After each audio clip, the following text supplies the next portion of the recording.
Jadi ayah bunda, janganlah ayah bunda itu membanding-bandingkan atau menyesali kalau misalnya punya anak yang memiliki spesial ya, berkebutuhan khusus, yaitu anak spesial. Karena anak spesial pun juga memiliki kelebihan di samping kekurangannya. Jadi tetap ayah bunda menyayangi anak berkebutuhan khusus karena anak tersebut juga amanah dari Allah Subhanahu wa taala, Tuhan yang Maha Esa.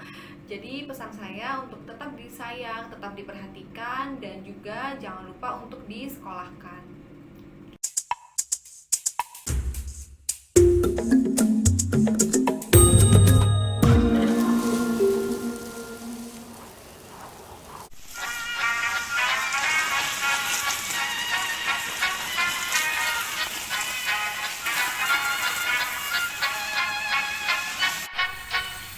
Vad hade alla fest, full fest hela mjöl från livets grottbarn. Hai, Assalamualaikum. Saya Putri Maya Sofia, saya seorang psikolog. Di video kali ini saya akan membahas mengenai deteksi dini anak berkebutuhan khusus dan cara penanganannya. Tonton terus ya sampai habis, jangan di skip. Ayah bunda, perkembangan setiap anak itu pastinya berbeda-beda. Namun, ada pula anak yang mengalami penyimpangan atau kelainan dalam segi fisik, mental, emosi, dan sosial. Atau ada juga anak yang mengalami kelainan dari gabungan hal-hal tersebut. Untuk itu, penting sekali ayah bunda memahami bagaimana perkembangan anaknya. Masalahnya, masih banyak orang tua atau keluarganya yang terlambat untuk melakukan deteksi dini sehingga tumbuh kembang anak tidak optimal.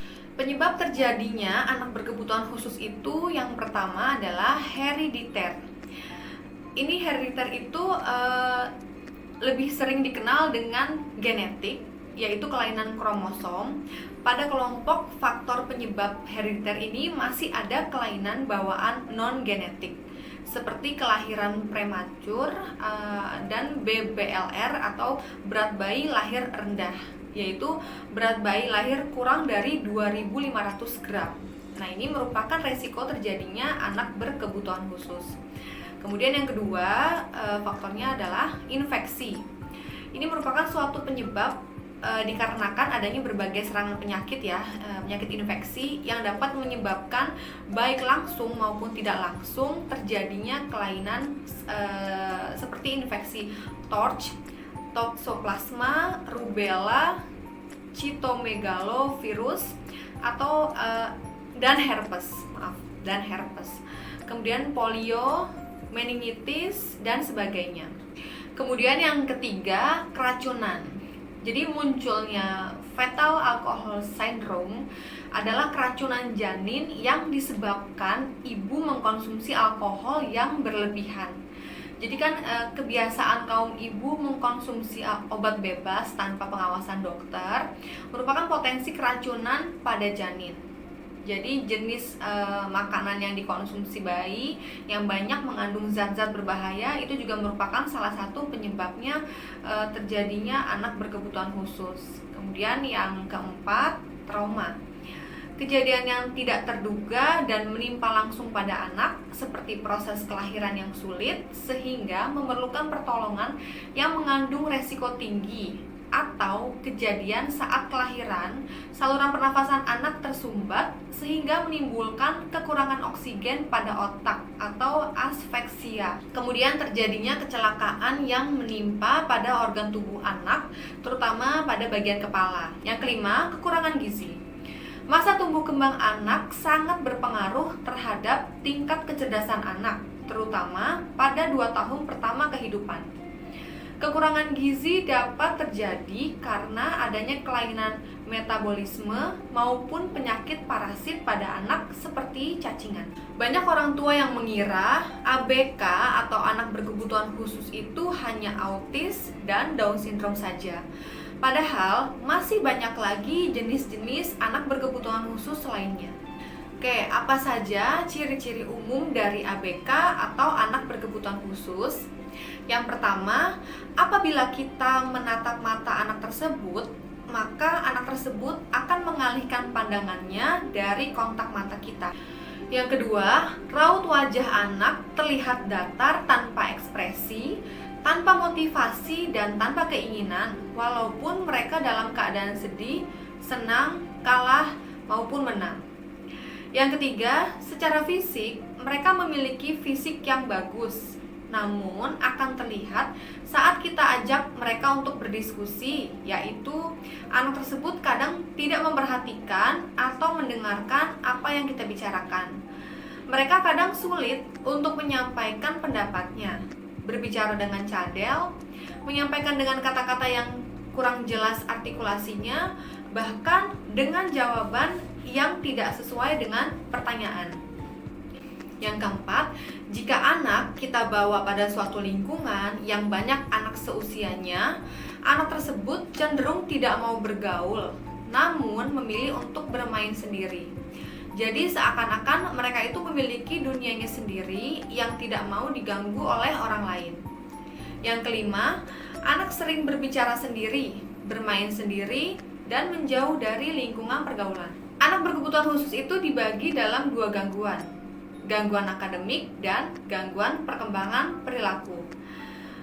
Pertama, saya akan membahas gangguan akademik terlebih dahulu. Nah, gangguan akademik ini terbagi ada disleksia, disgrafia, diskalkulia, slow learner, tunagrahita, mental retardasi, autis, dan Down syndrome.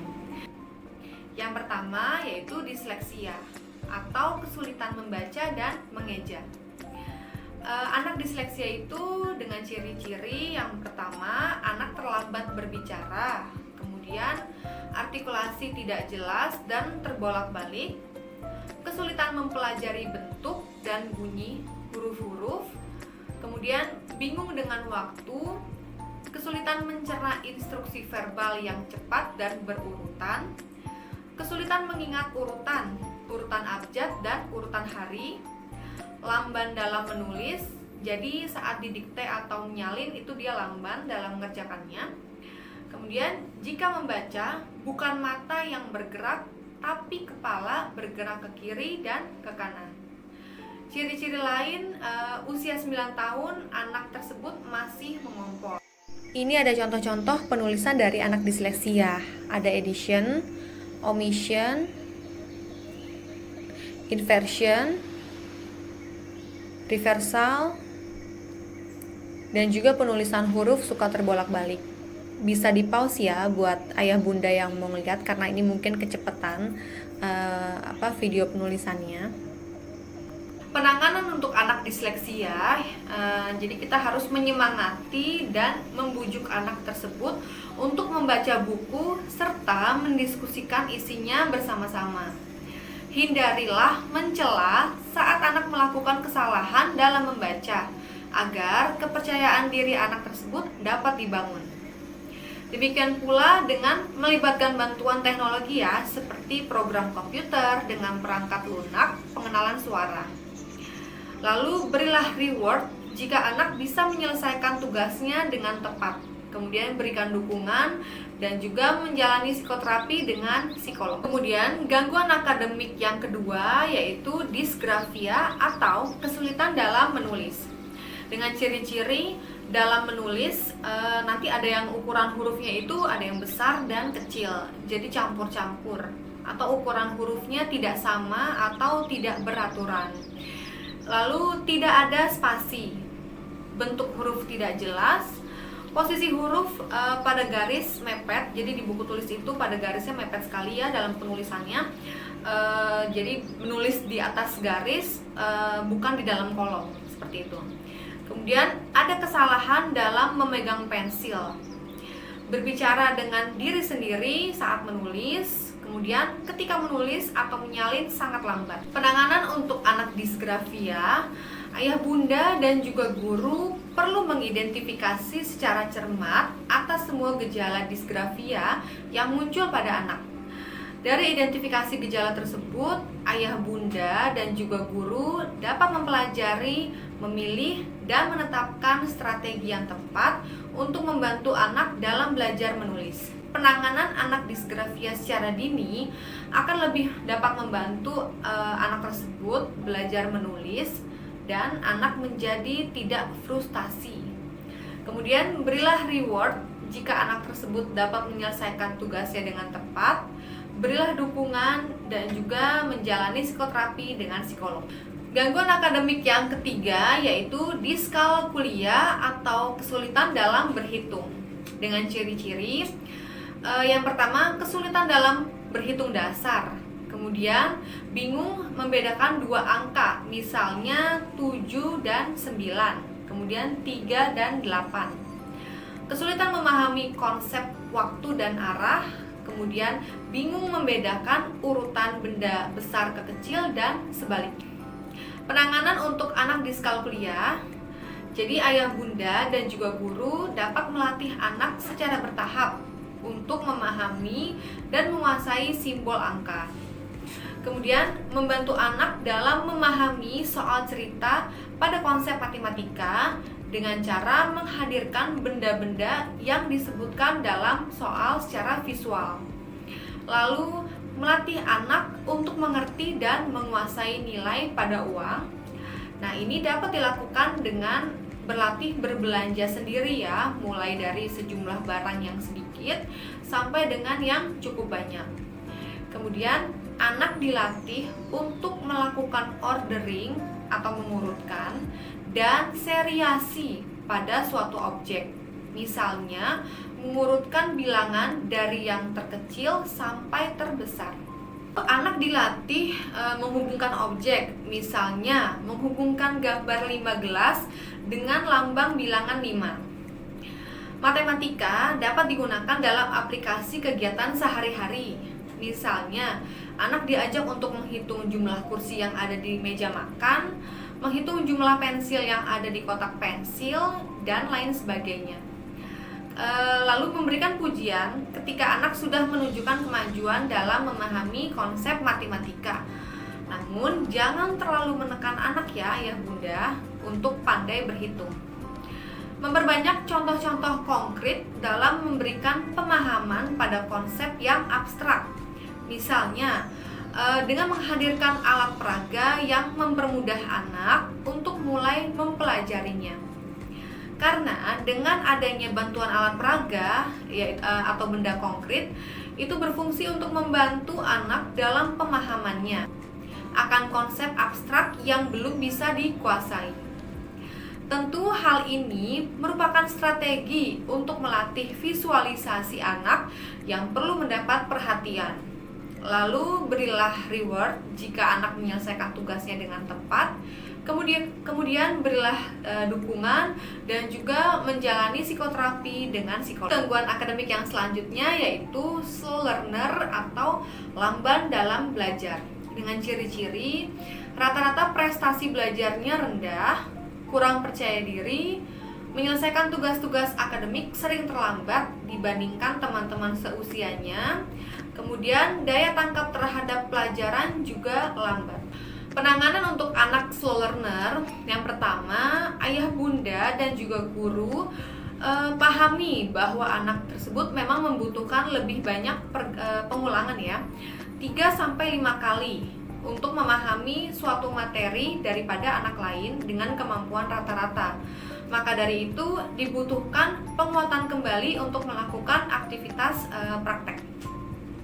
Lalu, anak slow learner ini yang tidak berprestasi dalam akademik dasar dapat memperoleh manfaat melalui kegiatan tutorial di sekolah atau privat. Tujuan tutorial ini bukanlah untuk menaikkan prestasinya ya, tetapi dapat membantunya untuk optimis terhadap kemampuannya dan menghadapkan padanya harapan yang realistik dan yang dapat dicapainya. Kemudian berikanlah mereka kelas yang lebih singkat dan tugas yang lebih sederhana. Lalu berusahalah untuk membantu anak membangun pemahaman dasar mengenai konsep baru daripada menuntut mereka menghafal materi dan fakta yang tidak berarti bagi mereka. Gunakan demonstrasi dan petunjuk visual sebanyak mungkin. Jangan membingungkan mereka dengan terlalu banyak verbalisasi. Pendekatan multisensori juga dapat sangat membantu. Lalu, jangan memaksa anak bersaing dengan anak dengan kemampuan yang lebih tinggi ya, ayah bunda. Adakan sedikit kompetisi dalam program akademik yang tidak akan menyebabkan sikap anak menjadi negatif dan adanya pemberontakan terhadap proses belajar. Lalu, belajar dengan kerjasama dapat mengoptimalkan pembelajaran bagi si anak, baik bagi anak yang berprestasi ataupun tidak. Ayah bunda, janganlah ayah bunda itu membanding-bandingkan atau menyesali kalau misalnya punya anak yang memiliki spesial ya, berkebutuhan khusus, yaitu anak spesial. Karena anak spesial pun juga memiliki kelebihan di samping kekurangannya. Jadi tetap ayah bunda menyayangi anak berkebutuhan khusus karena anak tersebut juga amanah dari Allah Subhanahu wa taala, Tuhan yang Maha Esa. Jadi pesan saya untuk tetap disayang, tetap diperhatikan, dan juga jangan lupa untuk disekolahkan. Oke, sekian video dari saya. Insya Allah bermanfaat. Jangan lupa di like, subscribe di channel ini, kemudian di share ya ke sosial media lainnya. Untuk yang mau request video materi apa yang saya akan bahas di video selanjutnya, boleh banget, silahkan tulis di kolom komentar. Oke, salam sehat untuk kita semua. Sampai ketemu di video selanjutnya. Assalamualaikum.